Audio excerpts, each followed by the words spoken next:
रुपए की गिरावट ने पिछले तमाम रिकॉर्ड तोड़ दिए हैं। डॉलर के मुकाबले रुपए की स्थिति लगातार कमजोर होती जा रही है। रुपए के 68 के पार पहुंचने के बाद कारोबारी ही नहीं, आम लोगों के भी गले खुश्क हो रहे हैं। रुपए के दाम लगातार गिरने से महंगाई बेलगाम हो रही है। इसके कारण पेट्रोल कंपनियां तेल के दामों में जबरदस्त बढ़ोतरी की तैयारी में है। यही स्थिति अन्य वस्तुओं की भी है। लगातार बढ़ती महंगाई आम आदमी की कमर तोड़ रही है। साथ ही इसके कारण उद्योग और कारोबार भी प्रभावित हो रहा है। सरकार के सुधार के तमाम प्रयास विफल हो रहे हैं। चैनल न्यूज विजन की टीम ने शहर के प्रमुख उद्यमियों और कारोबारियों से बात की तो उनका कहना था कि बाजार की इस स्थिति के लिए पूरी तरह से सरकार ही जिम्मेदार है। उसके पीछे रीज़न जो है वो लाइक जैसे एक्सपोर्ट्स है इंडिया से, वो पूरा डाउन हो रहा है। जैसे अगर मैं साउथ अफ्रीका की भी बात करूं, साउथ अफ्रीका के अंदर आज की तारीख के अंदर अगर 66 लाख डॉलर अगर लगा हुआ है तो इंडिया का लगा हुआ है, बट चाइना का 1,63 लाख मिलियन डॉलर, ये पैसा उन लोगों का लगा है। और वो डॉलर जो वहाँ का चाइना का पैसा लगा हुआ है वो गवर्नमेंट का लगा हुआ है, और जो यहाँ का पैसा लगा हुआ है वो सारा कॉर्पोरेट सेक्टर का लगा हुआ है। इंडिया गवर्नमेंट का पैसा इतना नहीं लगा हुआ। तो देयर आर फ्यू रीज़न की एक्सपोर्ट डाउन है। जैसे हैंडीक्राफ्ट का एक्सपोर्ट सहारनपुर से होता है, हौजरी है, तो ये सारी चीज़ें डाउन है, जिसकी वजह से पैसे का रुपए का जो है डिवैल्यूएशन हो रहा है। उपाय कुछ पॉलिसीज़ हैं वो रिज़र्व बैंक के लिए जो एप्लीकेबल हो रही हैं, जैसा अभी आपने पीछे देखा ये होएगा, तो वो चीज़ें एप्लीकेबल होने के बाद ये थोड़ा बेटर कंडीशन में आ जाए। इकॉनमी इतनी डाउन हो चुकी है कि आज न्यूज़पेपर में भी था कि सरकार सोना गिरवी रखने के मूड में हो रही है, मगर इन लोगों ने कभी ये नहीं सोचा कि ये ऐसी स्थिति क्यों आई, क्यों रखा जा रहा है सोना गिरवी। इन्होंने दुनिया भर के जो टैक्स वैक्स लगा रखे हैं, बुरा हाल कर रखा है। इंडस्ट्री स्टेट में देख लीजिए, अगर आप दोपहर के टाइम हमारे इंडस्ट्री स्टेट में आएंगे या किसी टाइम भी आएंगे तो इतना बुरा हाल है, सुनसान हुई पड़ी है, कोई काम नहीं है किसी के पास कुछ नहीं है। सब बस आए, सुबह आए, फैक्ट्री खोली, शाम को वापस चले गए, और कोई काम नहीं है यहाँ पे। अब सब जितना भी हो रहा है निर्यात, जितना अगर मार्केट में आप इलेक्ट्रॉनिक्स लेने चल जाओ या और कोई आइटम लेने चल जाओ, सब कुछ चाइना मेड हो रही है। मोबाइल्स हो गए, इलेक्ट्रॉनिक्स हो गई, टोटल आइटम्स चाइना मेड हो रहा है। इवन कुछ भी छोटी से छोटी आइटम लेने चल जाओ, बच्चे के खिलौने लेने चल जाओ, तो भी चाइना मेड आ रहे हैं। हिंदुस्तान में कुछ नहीं बन रहा है इसकी डेट में। अगर आप मार्केट में मेड इन इंडिया का प्रोडक्ट मांगोगे तो मेरे ख्याल से आपको जल्दी अवेलेबल नहीं होगा। इसकी वजह हमारी सरकार है, जो बाहर से लोगों को माल बनाने के सस्ता पड़ रहा है, और हम लोग अगर उसकी प्रोडक्शन कर रहे हैं तो वो उस रेट्स पे नहीं आ रहे हैं। क्यों? क्योंकि बिजली महंगी, बिजली मिलती नहीं है। आए तो उसमें पेट्रोल डीजल इतने एक्सपेंसिव हो चुके हैं, डीजल दिन ब दिन बढ़ता जा रहा है। अभी कल परसों की न्यूज़ में था कि 5-7 रुपये और बढ़ाने की उसमें है। तो इन सब चीज़ों से तो मेरे ख्याल से आने वाले टाइम में हम लोगों को प्रोडक्शन करना, फैक्ट्रियाँ चलाना बहुत मुश्किल हो जाएगा। जहाँ तक एक्सपोर्ट की बिज़नेस की बात है, वहाँ तो फ़ायदा हुआ है बेशक। जहाँ 48 या 54 रुपये 56 रुपये था, आज 68 रुपये है, तो उसका बेनिफिट तो हुआ ही है। लेकिन जहाँ अभी हम अपनी अर्थव्यवस्था पे हैं तो वो दैट इज़ नॉट बेटर। इसमें कहीं ना कहीं प्रॉब्लम आई है ज़बरदस्त। परचेज़ की बात कीजिए, आप रॉ मटेरियल की बात कीजिए, वो रोज़ाना बढ़ रहे हैं। रॉ मटेरियल कॉस्ट बढ़ने से मैन्युफैक्चरिंग कॉस्ट बढ़ रही है। तो जहाँ तक एक्सपोर्ट की बात है तो दैट इज़ फाइन, लेकिन लोकल सेल में कहीं कोई इसका बढ़िया इफ़ेक्ट नहीं है। पैसे का डाउन होना, वो होना सब दिक्कत की बात, रुपए का डाउन होना वो परेशानी। हाँ, एक्सपोर्ट में खूब मज़ा आ रहा है। वो जितने एक्सपोर्ट ऑर्डर्स हैं उसमें अभी क्या है, वहाँ भी थोड़ा सा हमारा जो बायर है वो नहीं चाहता कि मैं इस वक्त पिक करूँ सामान, तो वहाँ भी एक थोड़ा सा है, लेकिन फिर भी ओवरऑल ठीक है। मेरा सुझाव तो ये है कि मैं चाहूँगा ये, लेकिन पैसा जो है एक सर्टेन जगह पे रहे तो वो ओवरऑल ठीक है। सिर्फ एक्सपोर्ट के लिए आप अगर सोचते हैं फिर वहीं से बेनिफिट लूँ तो ये कुछ दमदार बात नहीं है। होना ये चाहिए, पैसे को हमेशा एक लेवल पे आके रुक जाना चाहिए। रुपए का हमारा वो एक स्टडी रहना चाहिए। ये रोज़ाना का जो फ्लक्चुएशन और इतने नीचे चला गया है, ये ओवरऑल नुकसानदेह है। एक्सपोर्ट के उससे फिर मैं कहता हूँ बेस्ट है, बढ़िया है। कल डॉलर के रेट जो आजकल ऊपर जा रहे हैं, तो वैसे ऐसे हमारा फ़ायदा है इसमें जो है कि रेट्स हमारे पहले तय जाते हैं। जैसे पीछे 60 रुपये करीब डॉलर चल रहा था, तो शायद पार्टी को हमने कोड कर दिया रेट जो है। तो लेकिन जब पेमेंट वगैरह जाएगी, जो नुकसान भी वैसे जो है, जो अगर जब हमने पहले कोड कर दिए उसमें हिसाब से पेमेंट आएगी, कम के हिसाब से आएगी। तो वैसे फ़ायदा भी है बहुत जगह नुकसान भी है कंपनी को जो है। और भी बहुत चीज़ों में नुकसान है। महंगाई बढ़ रही है, डॉलर के रेट बढ़ने से जो है हर चीज़ में सब्ज़ी वगैरह महंगी हो रही है, गाड़ियों के रेट बढ़ रहे हैं, हर चीज़ में बहुत ज़्यादा फ़र्क आ गया पहले से जो है डॉलर के रेट बढ़ने से। जैसे कहते हैं उसको महंगाई बढ़ रही है, पेट्रोल वगैरह बढ़ रहा है, हर चीज़ में रेट बढ़ रहा है, तेल वगैरह महंगा हो गया, कच्चा तेल वगैरह हो गया। और कहते हैं उसको और बिज़नेस में काफ़ी जो बताया मैंने आपको, जैसे रेट वगैरह पहले कोड जाता है उसमें जो पार्टी से बाकी रेट हमें मिलेंगे तो वो कम उसमें रेट महंगे। जैसे 60 रुपये हिसाब से जो रेट हमारा चला गया 60 रुपये पर डॉलर के हिसाब से, तो 60 के हिसाब से पेमेंट आएगी आगे। लेकिन उसमें भी वो भी नुकसान है कंपनी को जो है, क्योंकि डॉलर का रेट वो हो गया जो है। और भी बहुत तरह के नुकसान है। रुपए की गिरावट और कच्चे तेल के दाम बढ़ने की आशंका के बीच सोने ने तेजी से सारे रिकॉर्ड तोड़ दिए हैं। घरेलू सराफा बाजार में सोना 34,500 रुपए की रिकॉर्ड ऊंचाई पर पहुंच गया। हालांकि बाद में थोड़ा नरम पड़कर 33,900 रुपए प्रति 10 ग्राम पर बंद हुआ। सोने के इस उतार चढ़ाव से बाजार में सोना बेचने वाले ग्राहक तो नजर आ रहे हैं, लेकिन खरीदार ढूंढे नहीं मिल रहे हैं। एक तरफ की पड़ी हुई तो रोटी भी काली पड़ जाती है। उतराव चढ़ाव होने से जिनके पास रुका हुआ सोना है वो मार्केट के अंदर आ रहा है। चिदम्बरम जी की जो है युक्ति कामयाब हो गई। चिदम्बरम जी सोच रहे थे कि देश में सोना नहीं आना चाहिए, देश में सोना जो जिनके पास रखा हुआ था वो बाहर निकाल रहे हैं, अच्छे रेट हो गए हैं, उन्हें वाजिब पैसे मिल रहे हैं और मार्केट में आने से उसका विनिमय होगा तो अर्थव्यवस्था आगे के लिए अच्छी होगी। और फिर जब कम रेट होगा तो फिर ग्राहक परचेज करेगा, फिर उसे तसल्ली मिलेगी। परचेजिंग में लोगों के अंतर आ गया है। अभी लोग परचेज नहीं कर रहे हैं, उसमें थोड़ा अंतर आया है। लेकिन जिन्हें काम करना है वो अदला बदली करके काम कर ही लेते हैं। व्यवस्था के ऊपर निर्भर करता है। और दूसरी बात है कि इकोनॉमी हमारी डाउन नहीं होनी चाहिए, इकोनॉमी हमारी अच्छी रहनी चाहिए। तो शेयर बाजार है, आज 500 पॉइंट गिर जाता है, कल को 500 पॉइंट बढ़ जाता है। ये हम ही लोग कम करने वाले हैं, हम ही लोग तेज करने वाले हैं। थोड़ा सट्टेबाजी ज़्यादा चल रही है, इस वजह से उतराव चढ़ाव ज़्यादा है। थोड़ा सा अंतर पड़ेगा। हाँ, सरकार ने जो ये 10% की ड्यूटी लगा दी है, टैक्स लगा दिया है, इससे भी थोड़ा प्रभाव गलत पड़ा है। इससे क्या है कि पर्चे पे सोना 33,000 मिल रहा है, वैसे मार्केट के अंदर 31,500 रुपये मिल रहा है। तो थोड़ा फर्क ये इसी चीज़ का आ गया, टैक्स का। कस्टमर को तो मंदे की उम्मीद है। कस्टमर तो पहले मंदे में बैठा था और अब भी मंदे में बैठा है। सेल हमारे लोगों के नीले, 3 महीने से व्यापार ठप है, जीरो है। बेचने वाले ज़्यादा हैं, खरीदने वाले नीले। इसके लिए मैं MCX को दोषी मानता हूँ। सट्टा बाजार है, अब सट्टा बाजार में मान लिया 33,500 भाव चल रहा है, बाजार में 32,000 बिक रहा है 24 कैरेट। हॉलमार्क ज्वेलरी रेट जो है 30,000 रुपये का है। सरकार अगर यही सरकार इस तरह ही करती रही, अब पहले किसी टाइम में इसके ऊपर ड्यूटी 1% थी, आज बढ़ाकर 9% कर दी। 3,000 रुपये 10 ग्राम की तो ड्यूटी है, ये तो कुछ नहीं कर रही है। अब अगले इलेक्शन तक इंतजार कर रही है और स्मगलिंग को बढ़ावा दे दिया इन्होंने।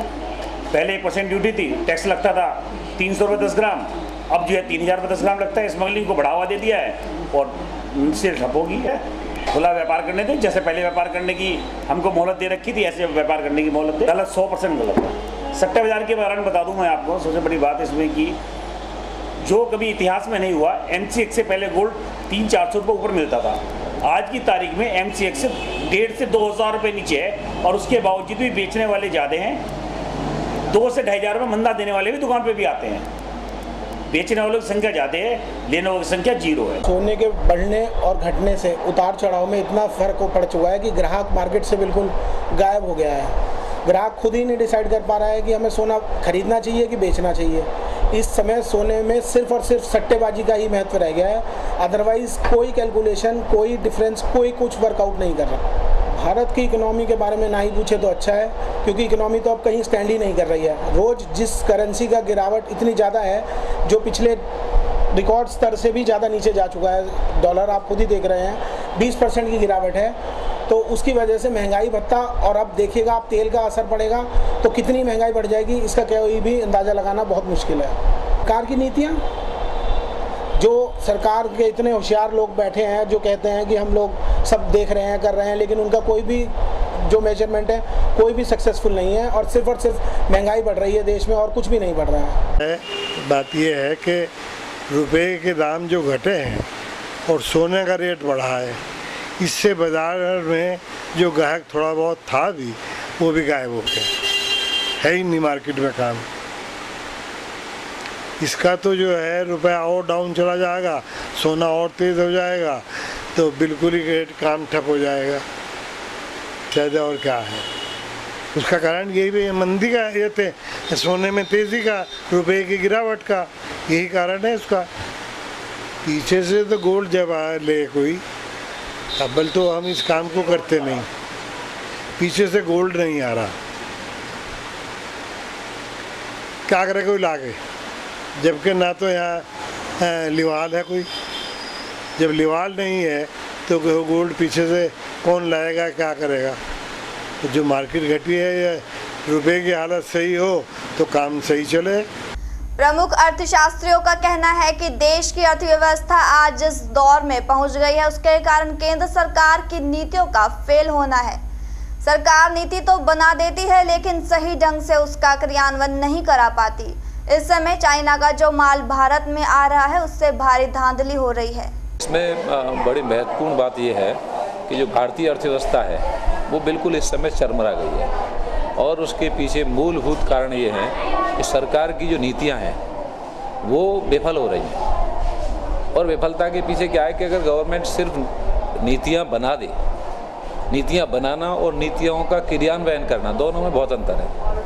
क्रियान्वयन के लिए जब तक ये नहीं सोचेंगे कि नीतियों का हाल क्या हुआ, तो उसका इम्पैक्ट क्या पड़ रहा है जनता पे, तब तक ये स्थिति और भी खराब होती जाएगी। जहाँ तक बात करते हैं, कुछ एक एग्जाम्पल देना चाहूँगा कि भारत की जो मार्केट है उस पर लगातार चाइना का कब्जा होता जा रहा है और उसका ये नहीं है कि सिर्फ हमारा मार्केट जा रहा है, उससे हमारे रुपए पे भी असर पड़ रहा है, उससे हमारी अर्थव्यवस्था पे भी असर पड़ रहा है, उससे हमारे रोजगार पे भी असर पड़ रहा है। कारण क्या है कि हम बात करते हैं कि अगर प्रोडक्शन जो हम करते हैं यहाँ वो हमारा माल नहीं बिक रहा चाइना की तुलना में।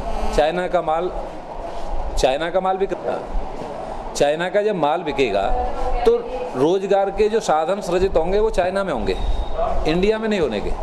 इंडिया में अगर साधन उपलब्ध तभी हो सकते हैं जब यहाँ के माल को उपभोग करें लोग।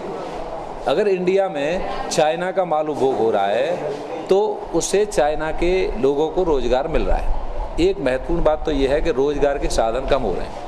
उससे और बड़ी महत्वपूर्ण एक बात और है जिसे कि हम ये कहें कि सरकार की ढुलमुल नीतियों के कारण एक विकट स्थिति पैदा हो गई है।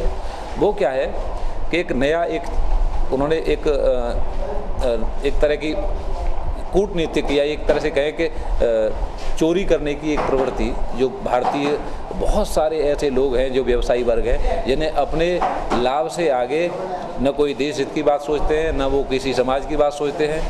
वो क्या करते हैं कि मार्केट में एक नया चलन चला है कि चाइना का जो माल इंडिया में आता है उस चाइना के माल पर 200% एक्साइज ड्यूटी है। अगर कोई एक प्रोडक्ट मान के चलते एक जूता है जिसकी कीमत 800 रुपये है, अगर उस पर 200% एक्साइज ड्यूटी लगती है तो 1600 रुपये एक्साइज ड्यूटी होगी। 1600 रुपये और 800, 2400 रुपये का जूता पड़ता है। अब वहाँ क्या करते हैं इस चीज़ को, इससे बचने के लिए, क्योंकि उन्हें 16 जब 2400 का माल यहाँ आएगा तो स्वाभाविक सी बात है इंडिया में वो माल नहीं बिकेगा। 800 का माल 2400 में मिलेगा तो नहीं बिकेगा। लेकिन उसकी मांग को सृजित करने के लिए उन्होंने एक ऐसा रास्ता अपनाया है कि जिस माल की कीमत 800 रुपये है उस पर 50 रुपये का टैग लगा दिया और ये खुलेआम बाज़ार में चल रहा है। अगर कल सर्वे करके देख लीजिए आप कि जब मार्केट में जाएंगे तो वो कहेंगे जी ये तो हमने एक्साइज ड्यूटी से बचने के लिए लगा दिया है, ये जूता आप नहीं खरीद सकते थे क्योंकि इसकी कीमत तो 800 रुपये है। अगर हम 800 टैग लगाते तो इस पर 1600 एक्साइज ड्यूटी होती और ये दोनों मिलके 2400 रुपये होता। जबकि 50 रुपये का टैग लगा के 200% एक्साइज ड्यूटी के साथ वो 150 रुपये का हो रहा है। तो ओवरऑल ये कहाँ लॉस कहाँ जा रहा है? वो जो 100 रुपये मिल रहे हैं वहाँ 1600 रुपये मिलने थे, 1500 रुपये का लॉस इंडियन गवर्नमेंट का है। जो इंडियन गवर्नमेंट पॉलिसी बना रही है उस पॉलिसी का क्या हाल हो रहा है इस पे किसी की नज़र नहीं है। मैं समझता हूँ इस पे अभी तक कहीं कोई ऐसी चर्चा नहीं हुई कि जो चाइना लगातार हमारे मार्केट को हड़प रहा है इसके पीछे रीज़न क्या है, क्या इसके प्रयास किए जाएं, जबकि सिंपल सा प्रयास है इसका। मैं ये कह रहा हूँ कि दुनिया जितने भी लोग हैं, कोई भी हो, कोई भी अर्थशास्त्री हो, कोई भी समाजशास्त्री हो, वो समस्या गिनाएगा। मैं इसका एक सिंपल सा हल दे रहा हूँ। अगर इसका हल करना चाहते हैं, अगर इच्छा शक्ति है, तो गवर्नमेंट को चाहिए परमानेंट टैग हो, चाहे वो इंडिया की वस्तु हो, चाहे वो चाइना की वस्तु हो, चाहे अमेरिका की हो, चाहे जापान की हो, कोरिया की वस्तु हो, किसी भी कंट्री की वस्तु पर अगर परमानेंट टैग होगा और उस परमानेंट टैग से एक्स्ट्रा उसमें लिख दिया जाए इंक्लूड ऑल टैक्स, सभी कर सहित है ये। अगर 500 रुपये का टैग लगा के 500 रुपये में ही चीज़ बेचेगा तो चाइना को 1000 रुपये एक्साइज ड्यूटी देनी पड़ेगी। वो 50 रुपये का टैग दे के 100 रुपये की एक्साइज ड्यूटी से जो रास्ता निकाल लेते हैं वो नहीं निकाल पाएंगे। इतना बड़ा एक अमाउंट जो इकोनॉमी हमें दिख रही है वो दिख रही है 100 रुपये की, 150 रुपये की, लेकिन जब हम दूसरी तरफ देखते हैं कि जो 800-700 रुपये उसके ब्लैक एक तरह से काला धन है, वो काला धन कहीं ना कहीं इस रुपये की हालत का जिम्मेदार है। कई सारी चीज़ें हैं, अगर हम उसको ये इस तरह से देखते हैं, अगर हम ये उस पर रोक लगाते हैं, अगर हमने उस पर रोक लगाया तो उसका परिणाम ये होगा कि अगर 800 रुपये का माल चाइना का इंडिया में आएगा, 1600 रुपये एक्साइज ड्यूटी लगेगी, 2400 का होगा, उसका स्वाभाविक उसका है कि उसका इम्पोर्ट कम होगा, इंडिया में उसको आयात कम करेंगे, जो लगातार हमारे मार्केट की हालत ख़राब हो रही है वो नहीं होगी। ये बात मार्केट की है और बाहर की विदेश नीतियों की है। चाइना तो हमेशा से साम्राज्यवादी नीति का रहा है, उसका काम है पहले सीमाएं कब जाना, मार्केट कब जाना, लेकिन हमारी उदारवादी नीति है, लेकिन हम इतने उदार भी नहीं हो, हमारे देश की गवर्नमेंट की पॉलिसी भी इतनी उदार नहीं हो कि हम अपनी नीति बना के ये भूल जाए कि इसका हश्र क्या हो रहा है। परमानेंट टैग हो, परमानेंट टैग रखो और जितने भी उपभोक्ता हैं उपभोक्ता को अवेयर कराओ कि जो उस पर प्राइस लगाए उस प्राइस के अतिरिक्त आप कोई अमाउंट अगर कोई वसूल करता है हमें शिकायत करिए। बहिष्कार करना आज के समय में बिल्कुल संभव नहीं है, क्योंकि ग्लोबलाइजेशन का समय है, ओपन इकोनॉमी है, हम एक अलग नहीं रह सकते, दुनिया से अलग कट के नहीं रह सकते, हमें हर एक देश से कहीं ना कहीं संपर्क रखने पड़ते हैं। तो उसके चलते हम ये नहीं कर सकते कि हम अपने आप को बिल्कुल बंद कर दें और किसी संपर्क ना रखें। बहुत सारे ऐसे प्रोडक्ट हैं उसका भी विपरीत असर पड़ता है, जो चीज़ें हमारे यहाँ उपलब्ध नहीं हैं, जिसकी वजह से हम बाहर से अगर इंपोर्ट करके उनकी अपने जो लोग हैं, अपने देश की जनता है, उसकी ज़रूरतें पूरा करते हैं, उसमें कोई बुराई नहीं है, लेकिन अपने मार्केट को, अपने लोगों को खुला छोड़ दें। जो संरक्षण दे रहे हैं वो नाम का संरक्षण दे रहे हैं, संरक्षण अगर नहीं देंगे, गवर्नमेंट संरक्षण नाम का दे के छोड़ देगी, यहाँ के सारे उद्योग नष्ट हो जाएंगे। जब सारे उद्योग नष्ट हो जाएंगे, स्वाभाविक सी बात है कि वो जब रोजगार उपलब्ध नहीं रहेंगे तो बेरोजगारी बढ़ेगी, लाइन ऑर्डर टूटेगा, क्राइम बढ़ेगा, ये सारी चीज़ें ऐसी हो जाएंगी कि इसके चलते देश की स्थिति और ख़राब होगी। जहां हम बात करते हैं ग्रोथ रेट की, जब ग्रोथ रेट डबल फिगर की बात कर रहे थे, मैंने टाइम्स ऑफ इंडिया में दिया था, और उस टाइम्स ऑफ इंडिया में 10 इकोनॉमिस्ट का जो राय आई थी उससे मैंने 10 दिन पहले बजट पे एक बात में चर्चा में मैंने बोला था, मैंने कहा ये डबल फिगर की बात कर रहे हैं, 5% नहीं रहनी। उसके पीछे रीज़न क्या था कि स्ट्रक्चरल डेवलपमेंट होना चाहिए, इंफ्रास्ट्रक्चर डेवलप होना चाहिए, रोड होना चाहिए, रेल होनी चाहिए, स्वास्थ्य होना चाहिए, शिक्षा होनी चाहिए। जब तक ये सारी चीज़ें नहीं करेंगे तब तक विकास केवल ड्रग्स का जैसे करते हैं ना कि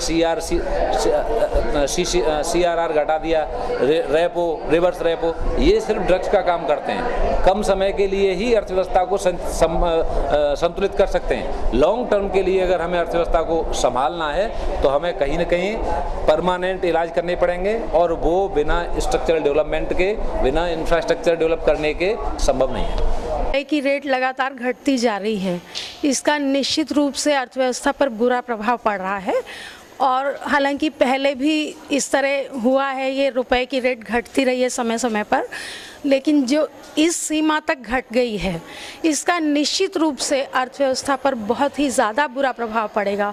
और हालांकि हमारे एक्सपोर्ट इंपोर्ट सभी पर इसका प्रभाव पड़ेगा, और लेकिन अर्थव्यवस्था पर कहीं ना कहीं आंशिक रूप से मंदी के प्रभाव में भी अर्थव्यवस्था आ जाएगी। तो सरकार को निश्चित रूप से इस पर रोक लगानी चाहिए। और हालांकि सरकार के अपने तर्क होते हैं इसके बारे में कि ये क्यों घट रही है, सरकार अपने तर्क देती है, लेकिन फिर भी बावजूद इसके ये होना चाहिए कि क्योंकि अर्थव्यवस्था पर जो इसके प्रभाव पड़ रहे हैं इसको ध्यान में रखते हुए सरकार को निश्चित रूप से इसको रोक लगाना और ज़्यादा ना घटे, क्योंकि ये तो बहुत ज़्यादा निम्नतम सीमा पे पहुंच गया है, तो इसके बाद और ज़्यादा ना घटे ऐसा प्रयास करना चाहिए। तो रुपये की घटती कीमत से जो हमारे देश पे सबसे ज़्यादा प्रभाव पड़ रहा है उसमें से सबसे पहला प्रभाव है महंगाई बढ़ना। रुपये की जितनी ज़्यादा कीमत गिरेगी महंगाई उतनी ही ज़्यादा बढ़ेगी। क्यों? क्योंकि अल्टीमेटली से क्या होगा, जो हमारा इंपोर्ट हम लोग करते हैं कच्चा तेल, उससे पेट्रोल की कीमत, डीजल की कीमत आप देखते हैं हर महीने बढ़ती जा रही है, और उसका अप्रत्यक्ष रूप से प्रभाव पड़ता ही है कि हमारे महंगाई बढ़ती जा रही है। दूसरा, डॉलर की जो अमेरिका में बहुत ज़्यादा डिमांड बढ़ गई है, उसके कारण क्या डॉलर वापस अमेरिका जा रहा है। डिमांड बढ़ने के कारण क्या हुआ, उसकी जो है प्राइस बढ़ती जा रही है और हमारे रुपये की प्राइस गिरती जा रही है। अच्छा, उसके अलावा जो विदेशों में बच्चे पढ़ रहे हैं उनके ऊपर प्रभाव ये पड़ रहा है कि उनके लिए जो फीस वगैरह जमा करते हैं उनका बर्डन बढ़ गया है। ठीक है, तो रुपया जब गिरता है कीमत, तो जो मार्केट है, स्टॉक एक्सचेंज है, शेयर मार्केट है, उसमें तो लोगों का जो रुझान है वो कम होता जा रहा है और ज़्यादा कहाँ बढ़ रहा है, आप लोग देख रहे होंगे गोल्ड में। अब आप पिछले एक महीने के अंदर 26,000 पे आके सोना, और कहाँ बढ़ गया है, 35 के लगभग हो गया है। तो ये सब प्रभाव इन्हीं सब चीज़ों में दिखाई देते हैं कि जब तक ये रुपया गिरता रहेगा, सरकार लाख कोशिश कर ले, ये सोने का रेट जो है वो बढ़ता ही जाएगा। तो उसको कंट्रोल कैसे होगा, जब कि डॉलर की मात्रा या उसका देश में आवक बढ़ाई जाए डॉलर की। इसके लिए सरकार बार बार FDI को कह रही है, FDI आएगी देश में तो उससे आवक बढ़ेगी डॉलर की, और जब तक डॉलर की मात्रा नहीं बढ़ेगी तब तक रुपये का जो है इसका रेट नहीं बढ़ सकता है। दूसरे, सरकार बाबा के राजकोषीय घाटा बढ़ रहा है हमारे देश में।